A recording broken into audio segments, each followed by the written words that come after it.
Olá, quarto ano, bom dia. Vamos para a nossa aula de História. E hoje, na nossa aula de História, nós vamos falar sobre os primeiros povos nômades do Brasil. Nós já estudamos sobre o surgimento da espécie. Vamos só relembrar um pouquinho sobre a pré-história. Hoje você mora em casas feitas de tijolos, consome alimentos preparados no fogão ou no micro-ondas, guarda-os na geladeira, usa roupas e calçados produzidos em fábrica, não é? Quando viaja, vai de carro ou de ônibus.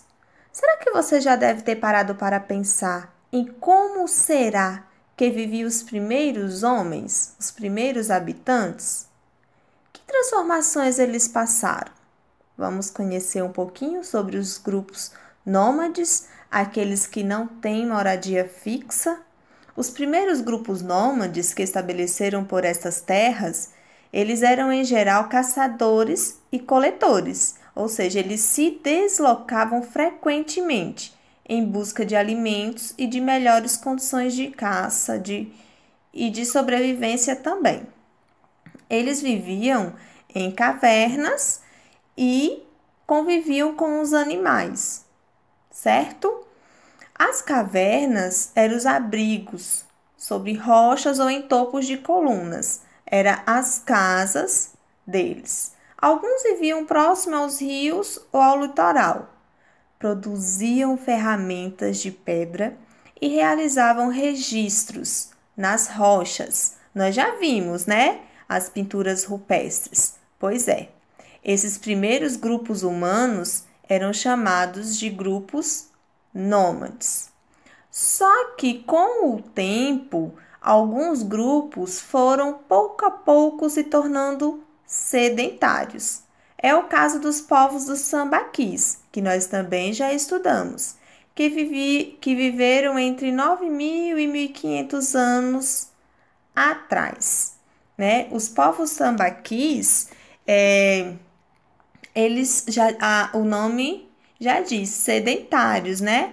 Então, eles tinham esse nome porque eles viviam em um determinado lugar por muito tempo. Certo, pessoal? O que aconteceu? Os povos antigos do Brasil, eles se tornaram sedentários, como nós já vimos, ao longo do tempo, né?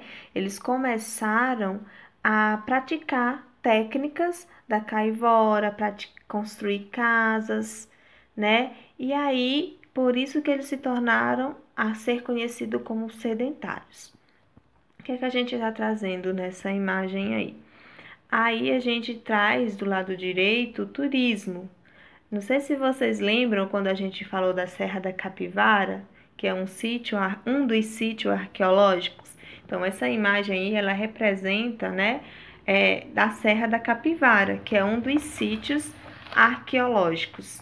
E aí, nós temos a pintura rupestre, feita nas pedras da Serra da Capivara, pelos primeiros grupos humanos que aqui chegaram ao Brasil. Então, esses grupos que viveram no território que mais tarde seria o nosso Brasil, foram se tornando agricultores, né? Já praticavam a agricultura e já haviam domesticado alguns animais, aí onde eles passaram, portanto, a ser considerados sedentários. Mas e você? Considera-se parte de um povo nômade ou sedentário? Vamos aprofundar mais um pouquinho no nosso conteúdo, no nosso livro de história, nas páginas 5 e 6. Combinado? Espero por vocês na nossa aula online. Tchau!